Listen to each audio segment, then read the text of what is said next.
맞아 이게 아무래도 중공업이니까 이 여성 비율은 좀 낮을 것 같아요. 그래서 어제 제가 한번 뭐 회사마다 좀 틀려요. 예. 좀 틀렸는데 어제 제가 그 담당하는 직원한테 확인을 해보니까 한 7대 3 정도 된다고 하더라고요. 우리 두산 중공으로 봐서는 조금 더 줄여줄 수 있을 것 같은데. 그룹에서는 7대 3? 원래 이 신입사원 채용할 때 그룹 채용을 하거든요. 예. 두산 중공업 단독으로 채용하지 않습니다. 예. 그룹 전체로 채용하는데 전체로 봐서는 한 7대 3이 된다고 하더라고요. 되고 왜 그러냐면은 사실 저희 그 중공업은 그 ISB 사업을 하거든요. 인프라스트럭처 스포트 비즈니스, 즉 인프라 지원 사업을 하는데 보통 이 중후장대합니다. 그렇죠. 아시다시피 두산 중공업 발전소, 탐수공장, 그리고 인프라 거는 굴삭기 그다음에 일단 뭐 가공 NC 머신이나 이런 걸 만들거든요. 기계 제품을 만들다 보니까 사실 저희들이 이공계를 많이 뽑는데 근데 전체 지금 이공계 학생들 남녀 성비를 보면은 남자가 한 70, 여성이 한 30% 되지 않습니까? 그 비율 수준을 보시면 되겠습니다. 그래서 상대적으로 우리가 뭐 여성을 안 보겠다가 안 보겠다는 그건 아니고 지원 자체가 그렇게 우리 규모 자체가 그렇게 되기 때문에 면접 보면 여자들은 면접 잘 봅니다. 대답도 잘하고 그러니까. 그리고 이제 저희가 이제 그 여성 비율을 조금 추가로 말씀을 드리면은 결정 과 구성 자체도 그렇게 되고요. 그리고 이제 저희도 이제 쭉 뽑아 놓으면은 이제 요즘은 뭐 대부분 그 한 기업에 합격을 한 친구들은 대부분 또 다른 곳에서 합격을 많이 해 있잖아요. 그러면은 이 친구들이 이제 회사를 선택을 할 게 아무래도 중공업이라는 그 이미지 자체 때문에 여성분들이 조금 더 소프트한 산업 쪽, 뭐 전자산업이라든지 이런 쪽으로 결국 선택을 하게 되는 경우가 굉장히 많거든요. 같은 경영학과라도 중공업에서 재무를 하느니 은행권으로 가는 게 조금 더 내 문화에 맞겠다라고 이렇게 선택을 하다 보니까 실제 뽑은 인원 중에서 이탈하는 이제 그 여성분들이 회사를 이제 선택하지 않는 여성분 비율이 높다 보니까 점점 그런 부분이 많고요. 저희가 뭐 여자분들은 회사 입사하시면은 뭐 평생은 아니겠지만 한 1, 2년은 공주 대접을 해드리거든요. 아주 아름다운 회화. 유통기한은 분명히 있고요. 결혼하기 전까지 아니 뭐 그런 것보다 사실 저희 중공업이다 보니까 남자들이 많다 보니까 여사원들 배치하면 좋아해요. 사실 기존 직원들이 왜냐면 분위기가 소프트해지잖아요. 이 보면 창원에 본사가 있잖아요. 그러면은 뭐 업무는 어떤 차이가 있었나요? 만약에 뽑으면 주로 창원이 저희 본사고 일종의 생산 기지거든요. 생산 기지인데 창원에서 일반 기자재 같은 경우 우리가 소위 말해서 발전소에 들어가는 주요 핵심 주기 저희들 주기기라고 해요. 하는데 거기 보면 터빈이 있고 보일러 뭐 이런 게 있거든요. 또 원자력 같으면은 원자로, 그다음 원자력 전기 발생기 뭐 이런 주요 설비들인데 설비 설계부터 그다음에 생산 이런 모든 것을 거기서 다 합니다. 그러니까 설계, 생산 이런 업무를 다 하고 그다음에 서비스하는 이런 업무도 있고요. 그래서 전반적인 업무는 거기서 다 하고요. 서울 쪽으로는 EPC인데 실제로 이 이면 기사들을 활용해가 실제로 이 발전소 부지에 이렇게 지어야 되잖아요. 실제로 짓는 역할은 소위 말해 건설이라고 저희들이 얘기하는데 건설 역할은 서울의 EPC 비지가 별도로 있습니다.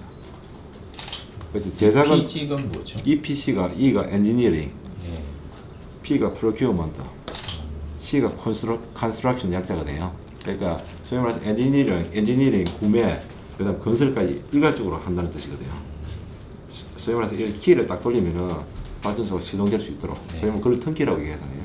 그런 개념인데 창원은 주로 생산, 서울은 그 생산했던 기자재들을 실제 발전소 옮겨서 건설하는 이런 역할을 서울에서 하신다고 보시면 되겠습니다. 크게 봐서. 그러니까 뭐 정리를 하면은 창원은 공장이 필요한 제품들을 다루는 이제 그 조직들이 있고요. 그러니까 뭐 기자재, 그러니까 저희 대부분 요즘 회사들이 사업부 조직으로 제품 단위로 이제 조직이 형성돼 있고 그 밑에 있는 어떤 스텝 조직이라거나 펑션들은 다 동일하게 갖춰져 있는데 이제 창원은 이제 그런 기자재 쪽을 이제 생산을 해야 되는 그 비즈니스 조직들이 갖춰져 있고 서울은 그 공장이 필요 없이 엔지니어링이라든지 아니면 현장 가서 이제 컨스트럭션을 한다든지 이런 이제 쪽으로 되는 공장 필요 없이 갈 수 있는 그런 사업부 쪽으로 서울에는 있고요. 일부 스텝 일렉트릭 역시 서울에 있고요. 뭐 제가 같은 뭐 채용, 뭐 전략, 주로 CEO 스텝 기능이죠. 서울에 있고. 근데 뭐 아까 말씀하신 게 그 하는 일이 다르냐라고 하면은 서울에서 전략 기획 그 전략 기능이 있으면 창원에도 전략 기능이 또 있고요. 동일하게 어차피 사업부들 단위로 이제 어느 정도 지역이 구분되어 있기 때문에 업무들은 이제 서울이나 창원이나 동일하게 다 똑같은 펑션들이 있다고 보시면 됩니다. 이 서울 이제 있는 분들이 창원으로 내려간다고 하던데 내년쯤면 아닌가요? 그건 내년이죠? 아니면 하여튼 좀 조만간 뭐 계속 여기 있는 건가요? 아, 그런 말은 아닌가요? 네, 그거는 좀 아닌 것 같은데요. 예. 네. 뭐 일부 뭐 조직들이 뭐 계속 그래 왔지만은 서울로 뭐 워터비지 같은 게 창원에서 서울로 올라온 적도 있었고 뭐 서울에 있는 조직들이 팀 자체가 이제 창원으로 가는 적도 있고 이건 왔다 갔다는 연중 일어나거든요. 근데 뭐 두산중공업이 서울 사무소에 소수 인력만 남기고 다 철수한다 창원으로 이런 얘기는 전혀 아니죠. 네. 그럼 일단은 그건 그렇고 이제 서류 전형에 사실 엄청나게 많이 지원을 할 건데 한 3-4만 명씩 할 것 같은데 제가 보면은 근데 이제 학점남도 없앴잖아요. 작년 하반기부터 없앴죠. 그리고 학교도 안 본다고 하시더라고요. 안 보나요? 조금 보나요?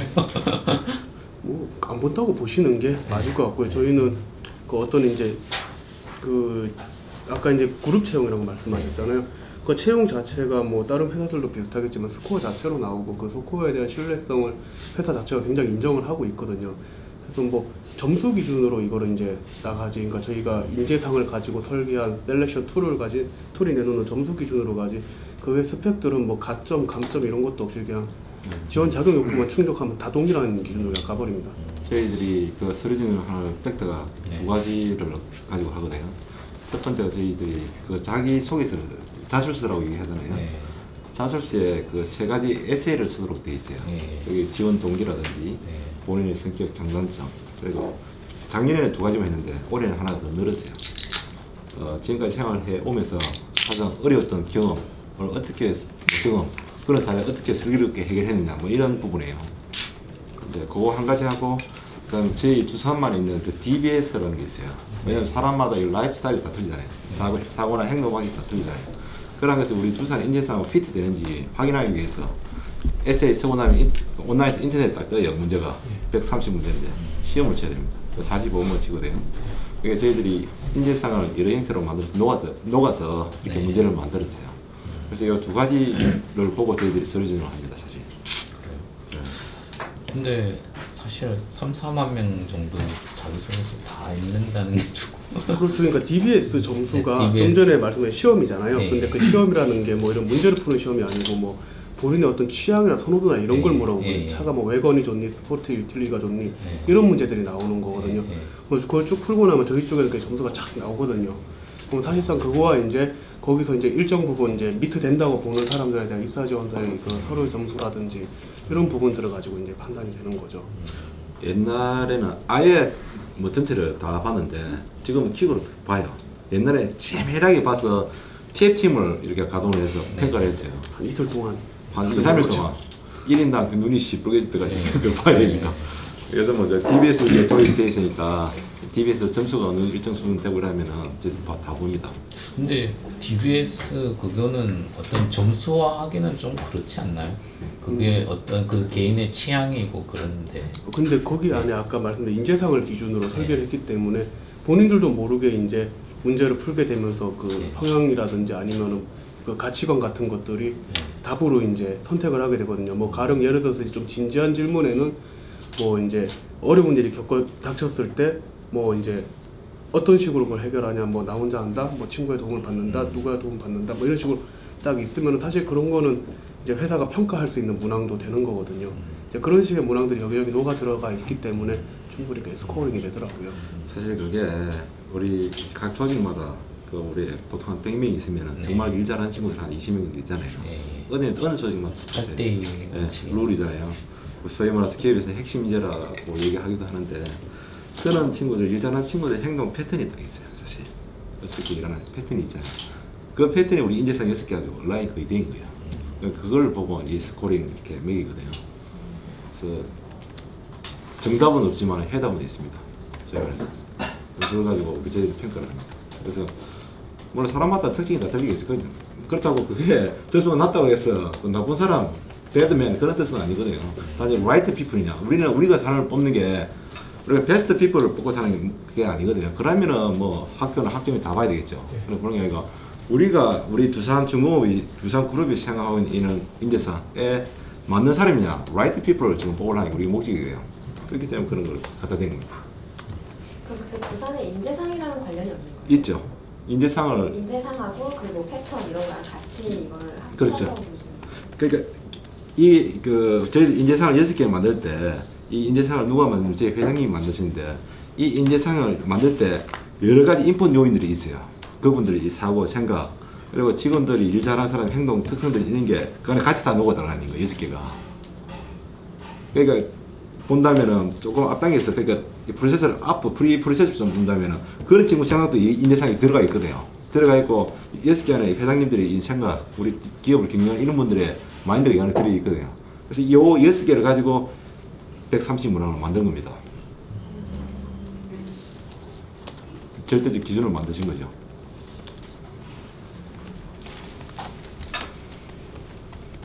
그러면 일단은 두산에 입사하려면은 뭐 어떤 학교나 학점 뭐 이거보다도 사실 두산이 원하는 인재상에 적합한 그렇죠. 친구여야지만이 입사할 수 있다는 말씀이네요.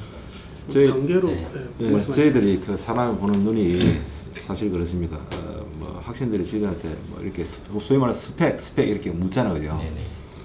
저희 경인들이 어떻게 생각하시냐면은 예를 들어 대학을 졸업해서 물론 뭐 학점이 좀 좋을 수도 있고 또는 뭐 영어 토익 점수가 높을 수 있겠죠.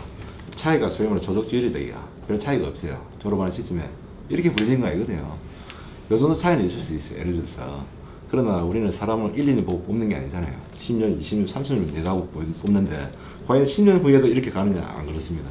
저희들이 보는 사람의 시간 10년 후에는 비록 이 사람이 지금은 낮지만 더 앞에 갈 수도 있어요. 성장을 할 수 있다 이거죠. 그래서 우리는 그 시점에 가지고 있는 그런 스펙을 가지고 뽑는 게 아니고 미래 성장, 그러니까 포텐셜을 보고 뽑는 거예요. 저희들이. 그러니까 이런 과정을 거치는 거예요. 그래서 과연 우리 사람이 맞느냐.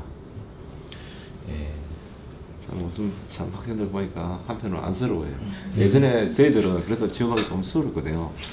경제가 이렇게 많이 성장하니까 사람을 많이 뽑으니까. 그럼 경기가 안 좋고 이러다 보니까 또 이 배출자는 대학생들은 많이 있고 또 대기업도 다 뽑을 수 없으니까. 그래서 요즘 기업 쪽의 생각들은 그런 것 같아요. 사실 100명만 뽑아도 되지만은 한 150명, 20명, 200명 뽑을 수 있어요. 그 기업들 마인드가 이익은 조금 갉아먹더라도 그런 젊은 청년 실업 해소를 위해서 많이 애쓰시는 것 같아요. 얘기는 안 하셔도. 그런 마인드를 제가 느낍니다. 사실 그분들이 그 경영을 하시는 그런 분들 아마 두산뿐만 아니라 다른 경영도 마찬가지일 거예요. 아마. 이 사람이 미래다 이거는 언제부터였죠? 몇 년 됐어요. 저희 YM 회장님께서 하셨어요. 박영만 회장님. 카피레이터 박영만 회장님입니다. 이거 직접 4년 됐나? 정확한 그런 기억이 안 나는데 저도 처음에 놀랐어요. TV에 제가 창원에 연구원 이사팀장 있을 텐데 TV에 갑자기 뭐 사람이 미래됐다요. 저게 뭐지? 이렇게 생각했어요. 저 정의가 뭔지를 처음에는 정말 궁금했거든요. 그 회장님의 경영 철학입니다. 직접 그분이 만드신 겁니다. 제일 그분한테 물어보면 제일 정확히 대답해 줄 건데 아무튼 그런 것 같아요. 뭐냐면은 예전에 그런 말씀을 한번 하셨어요. 기업이 예를 들어서 망하고 나면 남는 건 사람밖에 없더라. 그리고 기업의 흥망성쇠는 사람이 결국은 좌우하더라. 그래서 장기적으로 기업이 성장하기 위해서는 결국은 사람이 성장해야 된다. 사람 성장의 밑바탕에 기업이 성장하는 거지. 기업이 성장하기 위해서 예를 들어서 우리가 사람을 만약에 기업만 이렇게 성장을 하면 사람을 혹사시키게 돼요. 혹사시키고 일을 많이 시키게 되잖아요. 그렇잖아요. 사람 적게 보고 밤낮 주야로 이교대로 일을 많이 시키게 되잖아요. 그게 아니다 이거죠. 장기적인 성장을 하기 위해서 장기적으로 사람을 키워가면서 그 베이스는 비즈니스 성장의 베이스는 바로 사람이다. 이런 생각인 것 같아요. 제가 봤을 때. 여러 그런 얘기를 많이 좀 하시고 당시 그런 얘기 하시더라고요. 그래서 사업과 그러니까 비즈니스와 이 사람과 뛸 수는 관계 없다. 예를 들어 회사는 잘 나가는데 자기는 못 나가봐요. 누가 잊으려고 그러겠어요. 나가 부르지. 회사 그만두러 부르지. 그러니까 우리 소속 때는 직원도 잘 나가고 회사도 같이 장악해요. 이 말은 이는 선순환 구조예요. 그게 저희 투지 조약이라고 해요. Growth of people, growth of business인데, 결국 사람이 성장을 통해서 사업을 성장을 키우고 이 사업을 성장하면서 생긴 이윤을 통해서 다시 사람을 키운다 이런 뜻이거든. 이 선순환 구조거든. 그거는 그걸 확고한 경영체라인 것 같아요.